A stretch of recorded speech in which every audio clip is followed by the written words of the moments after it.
All products we use impact our environment. Energy and water are used and waste is generated during their production, distribution and use.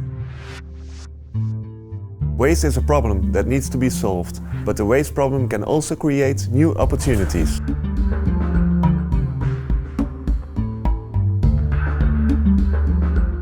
You may have heard about the 3 R's: reduce, reuse and recycle. The order in which the 3 R's are presented is important. It's necessary to begin thinking about ways to reduce the amount of raw materials, water and energy used in production, as well as what we use. Once we have managed to use the minimum amount of raw materials, water and energy, reusing products is preferable to disposing after one-time use. Reuse includes repurposing. An example of repurposing is the use of bottles as building materials in glass walls. Recycling is the next step. For example, used paper can be recycled to make new paper. During recycling, the used materials are processed to create new products. This process often involves energy and water for cleaning. If the product is really at the end of its life cycle and recycling is not possible anymore, then it's often incinerated to yield energy. However, disposal is the least preferable option. Reuse or repurposing is a promising technique to make the bio-based economy more environmentally friendly and in line with the circular economy.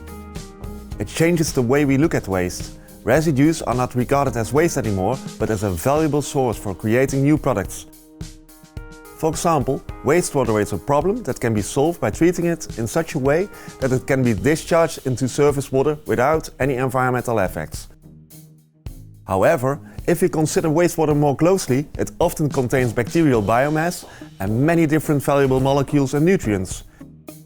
These nutrients can be reused to make fertilizers, which decreases the demand for artificial fertilizers.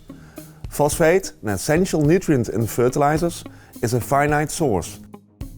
This makes the reuse of nutrients from wastewater necessary in the long term. It's even possible to use certain types of wastewater as a source for producing bioplastics. By feeding bacteria wastewater with many organic acids and low nutrient concentrations, plastic can be made. For the bacteria, this is a kind of fast food that fattens them. The bacteria store this food as bioplastic inside their cells, and this bioplastic is called polyhydroxyalkanoate, also known as PHA, and is fully biodegradable. In addition to PHA, more bioplastics are being developed. It's hoped that all plastic products will be made with bioplastics in the future, as this can solve the global plastic waste problem. Residues as a valuable source for creating new products are one of the most promising ways to make the bio-based economy a success. They combine environmental advantages with economic benefits. This combination is also the principle of upgrading, in which supposed worthless residues are turned into valuable products. In the ideal case, waste does not exist anymore, but can be used in a circular economy.